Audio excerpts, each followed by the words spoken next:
नेता प्रतिपक्ष बाबूलाल मरांडी ने रांची के सदर अंचल कार्यालय जाकर सदर अंचलाधिकारी को कड़ी चेतावनी दी है। मरांडी ने कहा कि छात्रों की पिटाई करने वाले गुंडों पर मुकदमा दर्ज नहीं हुआ तो बीजेपी के कार्यकर्ता सदर अंचल कार्यालय में धरना देंगे। रांची सदर सीओ से मिले बाबूलाल मरांडी, सदर सीओ से प्राथमिकी दर्ज करने की मांग। छात्रों के साथ मारपीट करने वालों पर दर्ज हो एफआईआर।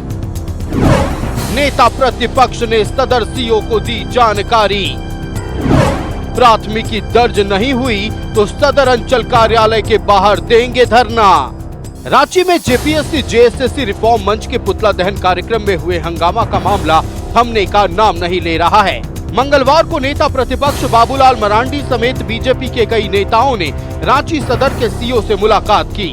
मरांडी ने सदर सीओ से कहा कि आप पुतला दहन कार्यक्रम के दौरान आप मजिस्ट्रेट के रूप में तैनात थे। जिन लोगों ने छात्रों के साथ मारपीट की उन पर अब तक प्राथमिकी दर्ज नहीं हुई है। सदर सीओ मजिस्ट्रेट के रूप में तैनात थे, लेकिन उनकी तरफ से भी प्राथमिकी दर्ज नहीं हुई। विघ्न डालने के काम किए, बच्चों के साथ दुर्व्यवहार करने के काम किए और दंडाधिकारी ने वैसे लोगों के ऊपर एफआईआर लॉन्च नहीं किया है। इसलिए हम लोगों ने सीधे उनसे शिकायत भी लेकर के आए उनकी, और उनसे हम लोगों ने आग्रह किया है आप उन गुंडों के ऊपर एफआईआर दर्ज करिए एक दंडाधिकारी के नाते। आज सब कुछ सोशल मीडिया में भी वीडियो में सब कुछ उपलब्ध है, कौन वहाँ क्या गुंडागर्दी कर रहे थे। और उसमें एक दो जो शहबाज आलम ने जो केस किया है वो खुद ही एक्सेप्ट करते हैं। हम जा करके हम लोगों से ये कह रहे थे क्यों तुम लोग विरोध कर रहे हो, और वो अपने दोस्त का भी उसमें नाम लिखा। रांची सदर सीओ को चेतावनी देते हुए नेता प्रतिपक्ष बाबूलाल मरांडी ने कहा कि गुंडों पर प्राथमिकी दर्ज नहीं हुई तो सदर अंचल कार्यालय के बाहर बीजेपी धरने पर बैठ जाएगी। एफआईआर नहीं करेंगे तो आगे आ करके हम लोग आपके दफ्तर के सामने धरना पर बैठेंगे, चाहे जितने लंबा बैठना होगा बैठेंगे, लेकिन आप एक दंडाधिकारी के नाते आप समान रूप से देखेंगे। जिन लोगों ने गुंडागर्दी किया पहले उन लोगों के ऊपर आप एफआईआर करते, लेकिन आप उन लोगों के ऊपर एफआईआर नहीं किए हैं, तो लगता है कि शायद कहीं ऊपर से कोई दबाव हो। तानाशाह सरकार के इशारे पर फर्जी मुकदमे छात्रों पर किया गया है, ये दुर्भाग्यपूर्ण है। इसे मैं हिटलर शाही मानता हूँ और भारतीय जनता पार्टी इसका विरोध कर रही है।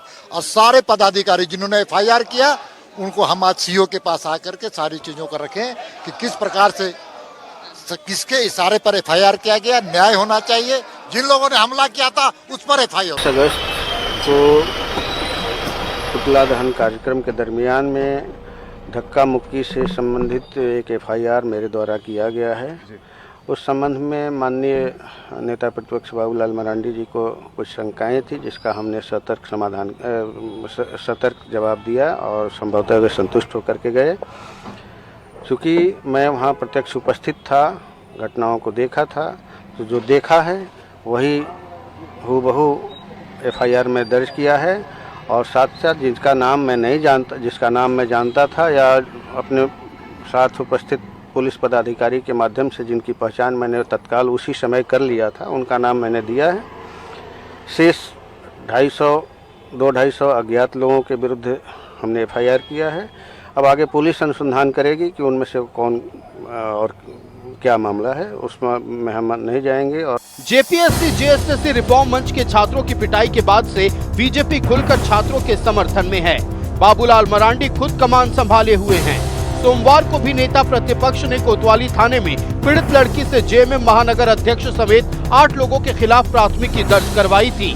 अब देखना है कि सदर सीओ किन किन लोगों के खिलाफ प्राथमिकी दर्ज करते हैं। न्यूज़ 11 भारत के लिए रांची से रुचि की रिपोर्ट।